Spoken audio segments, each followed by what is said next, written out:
When a person dies without an estate plan in place, let's say without a will, without a trust, without any other arrangements, it is said that they have died intestate. When a person dies intestate, the laws of the state of Oklahoma dictate who gets what. And the laws did not say the state gets it. The law has a very detailed, well thought maybe, schedule or provisions on depending on the family of the deceased, were they married, did they have kids, and so on. As long as a deceased person has family members, the statutes go down to cousins and so on, and their kids and so on. So for example, was the person married? Did they have kids? No, they were not married and they had no kids. Are their parents still alive? No, they're not. Do they have siblings alive or around? No, they don't. Do they have predeceased siblings that they may have kids? Yes or no? Do they have grandparents? Do they have cousins and twice removed cousins and things like that? So someone down the road would likely be eligible to receive the assets of a deceased person. Is a probate needed? It depends. As we talked about in many videos, a probate is usually triggered by real property, if the deceased person had a house, land, mineral interests, and by financial accounts without beneficiaries. So if you have a life insurance policy, retirement, stocks, bank accounts even, make sure you have beneficiaries listed, not just primary, but also secondary. I talk about this a lot, so if you're interested in this conversation, be sure to watch our other educational videos. Now let's talk about how soon do you have to go to the courthouse after a loved one dies to make sure that the state does not get involved.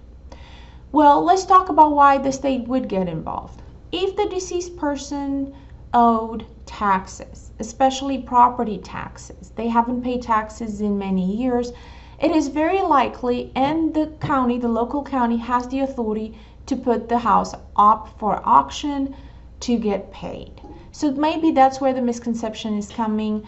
People don't pay taxes. The county does indeed have the authority to sell the property, but there is a process. They don't just turn around the next day and sell it. Usually it has to be several years.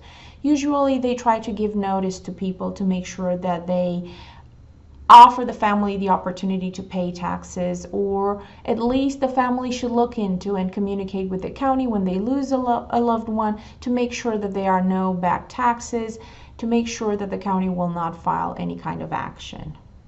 As a quick recap, as long as the deceased person has family members, and it does not have to be immediate, such as parents, spouses, children, cousins, siblings, grandparents, and so on, the state will not take your property. The law does provide for a situation where the state will take property, but that's only when there are no heirs available. Nobody has claimed or has done anything after, I believe, 7 years or after a long period of time.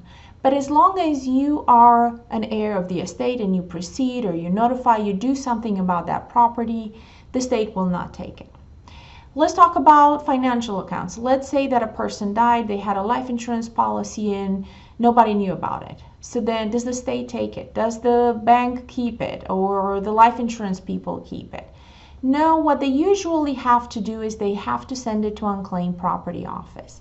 That is again a state office, but they're not there to keep and use your money. They're there to keep it and to allow the opportunity of the heirs of the deceased persons to claim it.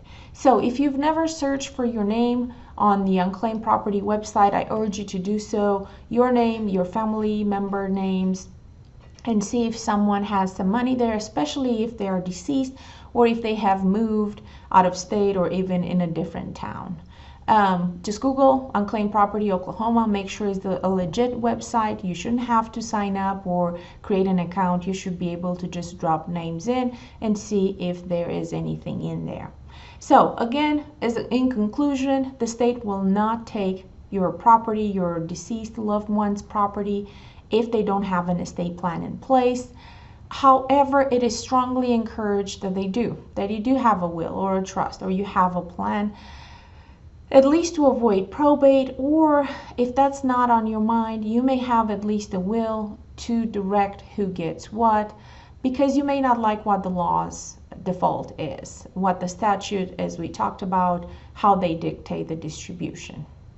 If you need help with your estate plan, if you have any questions about this video or about the process of probate, if you're trying to avoid it, or if you're trying to find some property of family members, please give me a call, 405-857-8231. Watch our other educational videos.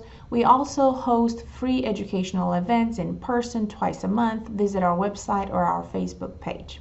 Thank you for watching.